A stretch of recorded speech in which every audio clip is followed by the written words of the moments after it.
Ever since I met you, I have admired you more than any girl I have ever met since I met you. I am quite aware of the fact, and I wish that in public, at any rate, you had been more demonstrative. For me, you've always held an irresistible fascination.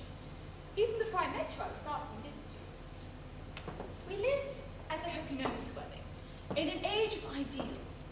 The fact is constantly mentioned in the more expensive monthly magazines, and has even reached the provincial pulpits, I'm told.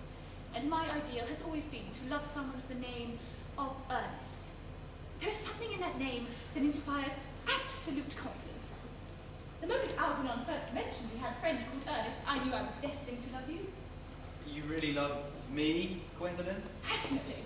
Darling, you don't know how happy you've made me. My own Ernest.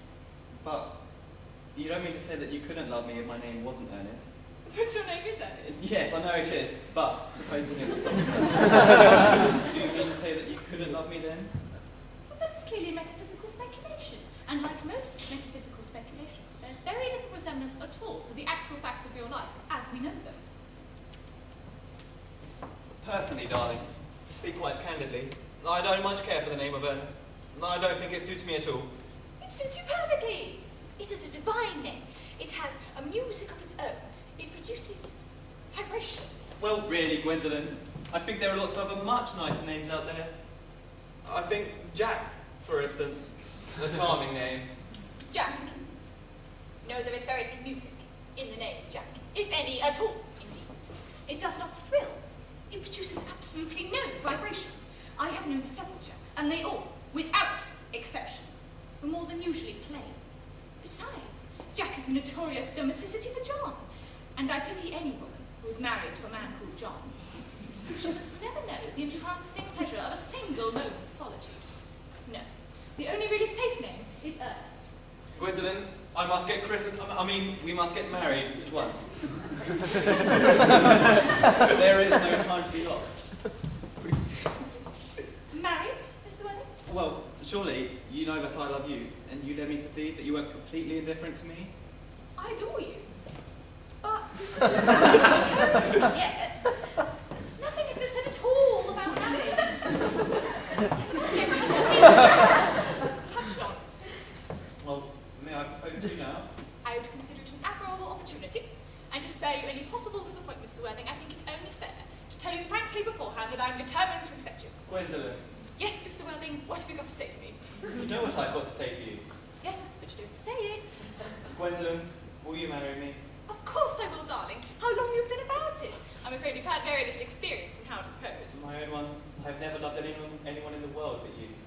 Yes, but men often propose in practice. I know my brother Gerald does. All my girlfriends tell me so. What blue eyes you have, Ernest. They are quite blue. I hope you'll always look like that, particularly when there are other people present. Mr. Worthing! Rise, sir, from this semi-recumbent posture. It is most indecorous. Mamma, I beg you to retire. This is no place for you. Besides, Mr. Worthing is not quite finished yet.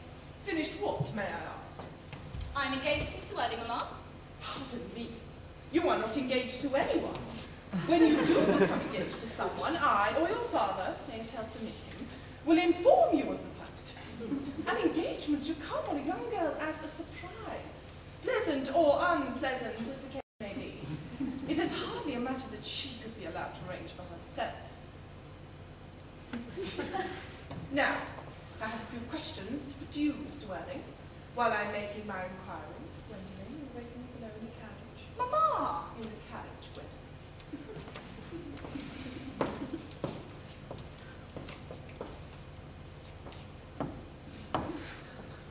Gwendolyn, the carriage! Yes, Mamma. You may take a seat, Mr. Worthing. Thank you, Lady Bracknell. I prefer standing. I feel bound to tell you that you are not down on my list of eligible young men. Although I do share the same list as dear Duchess of Bolton. We work together, in fact. However, I am quite ready to enter your name should your answers be what a really affectionate mother requires. Do you smoke? Well, yes. I must admit I smoke. I am pleased to hear it. A man should always have an occupation of some kind. There are far too many idle men in London as it is. How old are you? 29. A very good age to be married at. I've always been of the opinion that a man who desires to get married should know either everything or nothing. Which do you know? I know nothing, Lady Bracknell. I'm glad to hear it. I do not approve of anything that happens in natural ignorance. Ignorance is like a delicate, exotic fruit. Touch it, and the bloom is gone. The whole theory of modern education is radically unsound. Fortunately, in England at any rate, education produces no effect whatsoever. If it did, it would prove a serious danger to the upper classes, and probably lead to acts of violence in Grosvenor Square. What is your income? Between 7,000 and 8,000 a year. In land or in investments? In investments, chiefly. I also own a house in Belgrave Square, but it is let by the year to Lady Bloxham. Of course, I can get it back whenever I like, at 6 months' notice. Lady Bloxham? I don't know her. No, and she goes about very little. She is a lady considerably advanced in years. Ah. Nowadays, that is no guarantee of respectability of character. What number in Belgrave Square? 149. The unfashionable side. I thought there was something. However, that can be easily noted. Do you mean the fashion or the side? Both, if necessary. Now, to minor matters. Are your parents living? I have lost both my parents. To lose one parent, Mr. Worthing, may be regarded as a misfortune. To lose both looks like carelessness. Who was your father? He was evidently a man of some wealth. I'm afraid I don't really know. The fact is, Lady Bracknell, that when I said I lost my parents, it is nearer the truth to say that they seem to have lost me.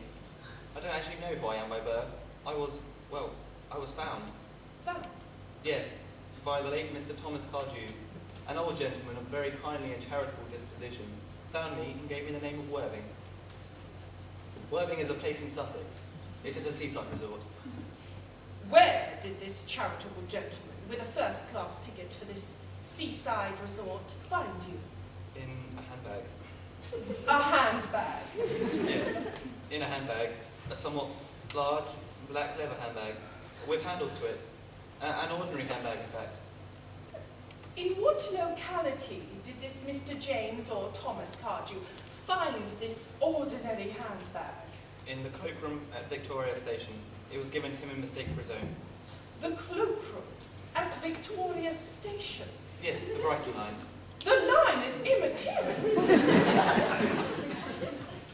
I feel somewhat bewildered by what you have just told me. To be born, or at any rate bred in a handbag, whether it had handles or not, seems to me to display a contempt for the ordinary decencies of family life, which reminds one of the worst excesses of the French Revolution. And I presume you know what that unfortunate movement led to. As for the particular locality in which the bag was found, a cloakroom at a railway station may serve to conceal a social indiscretion, has probably indeed been used for that purpose before now, but it could hardly be regarded as an assured basis for a recognized position in good society. Well, what would you have me do then? I need hardly say I would do anything in the world to ensure Gwendolyn's happiness. I would strongly advise you, Mr. Worthing, to acquire some relations as soon as possible, and to make a definite effort to produce at any rate one parent of either sex before the season is quite over. I don't see how I could possibly manage that. I can produce the handbag at any moment. It's in my dressing room at home. I really think that should satisfy you. Me, sir? What has it to do with me? You can hardly imagine that I and Lord Bracknell would dream of allowing our only daughter, a girl brought up with the utmost care, to marry into a cloakroom and form an alliance with a parcel. Good morning, Mr. Worthing. Good morning, Lady Bracknell.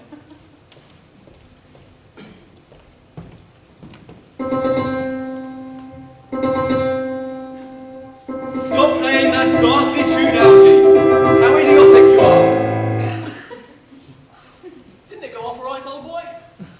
You don't mean to say Gwendolyn refused you. I know it is a way she has. I think it is most relational. Oh, Gwendolyn is as right as a trivet. As far as she is concerned, we are engaged. Her mother is unbearable. Never met such a gorgon.